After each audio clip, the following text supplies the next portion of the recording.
தம்பி சீமானும் தம்பி விஜயும் இன்றைக்கு RSS பெற்றெடுத்த பிள்ளைகள் என்பது அம்பலமாகிவிட்டது.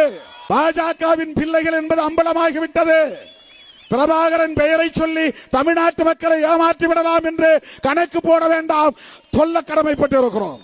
திகாரர்கள் பேசாமல் இருக்கலாம், திமுக காரர்கள் வாய்மூடி மௌனித்து இருக்கலாம். திருமாவளவனால் அப்படி இருக்க முடியாது. திமுகவும் திகாவும் அமைதியாக இருக்கலாம்.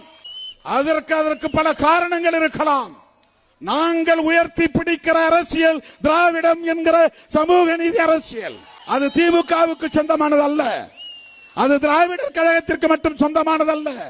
எனது பாட்டன் அயோத்திதாச பண்டிதர் முன்மொழிந்த அரசியல், ஆரியத்திற்கு எதிரான அரசியல், பார்ப்பனியத்திற்கு எதிரான அரசியல், புரட்சியாளர் அம்பேத்கர் உயர்த்தி பிடித்த அரசியல். என்ன கத்தி பேசிவிட்டால் அது நியாயமாகி விடுமா? உறக்க பேசிவிட்டால் நியாயமாகி விடுமா?